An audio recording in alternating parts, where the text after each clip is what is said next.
অসম জাতীয়তাবাদী যুৱ ছাত্ৰ পৰিষদৰ প্ৰতিষ্ঠাপক সভাপতি অসম চৰকাৰৰ প্ৰাক্তন ক্ৰীড়া মন্ত্ৰী প্ৰবীণ কুমাৰ গগৈৰ সোঁৱৰণত অনুষ্ঠিত অহাকালিৰ পৰা আমাৰ খেলসমূহ ফুটবল খেলসমূহ ঢেকীয়াজুলি ক্ৰীড়া সন্থাৰ খেলপথাৰ আৰু ঢেকীয়াজুলি হাইস্কুল খেলপথাৰত অনুষ্ঠিত হ'ব আৰু অহাকাইলৈ আমাৰ আৰম্ভণি দিন আৰু শুভ আৰম্ভণি অনুষ্ঠানটোত জাতীয়তাবাদী যুৱ ছাত্ৰ পৰিষদৰ সভাপতি সাধাৰণ সম্পাদক জাতীয়তাবাদী যুৱ ছাত্ৰ পৰিষদৰ সমূহ কেন্দ্ৰীয় নেতৃত্ব অহাকাইলৈ উপস্থিত থাকিব।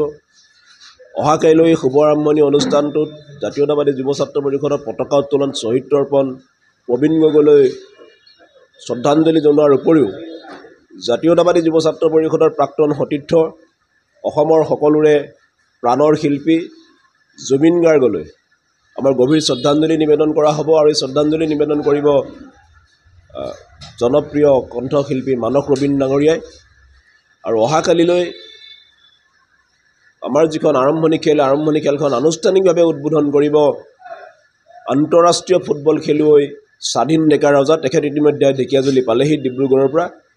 গতিকে অহাকালিলৈ আৰম্ভণি দিনটোত ঢেকীয়াজুলি ক্ৰীড়া সন্থাৰ খেলপথাৰত এখন খেলা হ'ব আৰু ঢেকীয়াজুলি হাইস্কুল খেলপথাৰত দুখনকৈ খেলা হ'ব।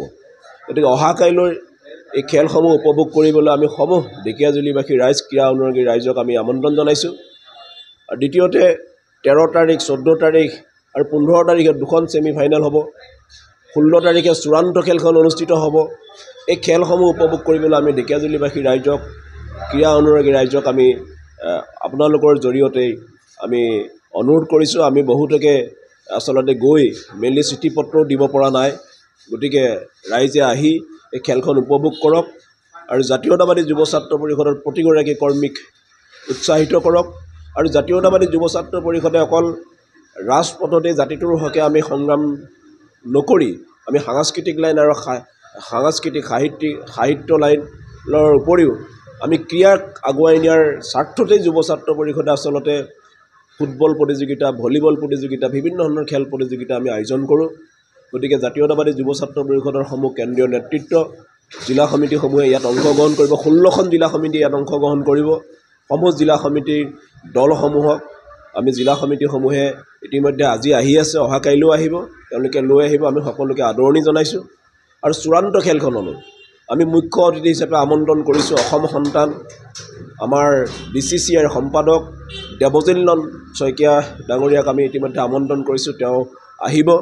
গতিকে ঐতিহ্যমণ্ডিত এখন ঢেকীয়াজুলিৰ খেলপথাৰত এখন সুন্দৰ খেল অনুষ্ঠিত হ'ব। আৰু আমি ঢেকীয়াজুলি ক্ৰীড়া সন্থাৰ বিষয়ববীয়াৰ লগত কথা পাতি আমি গম পাইছোঁ যে ঢেকীয়াজুলিৰ কাৰণে এটা নতুন বিষয় হ'ব যে 4গৰাকীকৈ মহিলা ৰেফাৰী ৰাজ্যিক পৰ্যায়ৰ মহিলা ৰেফাৰী ইতিমধ্যে আজি আহি ঢেকীয়াজুলি পাবহি। তেওঁলোকে ইয়াত খেল পৰিচালনা কৰিব। গতিকে অসম ফুটবল সন্থাৰ সহযোগত অসম ফুটবল সন্থাৰ সম্পূৰ্ণ তত্ত্বাৱধানত অনুষ্ঠিত হ'ব লগা এই প্ৰবীণ কুমাৰ গগৈ সোঁৱৰণী চলন্ত আমাৰ আন্তঃৰাজ্যিক এই ক্ৰীড়া ফুটবল প্ৰতিযোগিতাখন সুকলমে পাৰ হ'ব বুলি আমি আশা ৰাখিছোঁ আৰু সমূহ ৰাইজক ক্ৰীড়া অনুৰাগী ৰাইজক আমি খেল উপভোগ কৰিবলৈ আমন্ত্ৰণ জনাইছোঁ।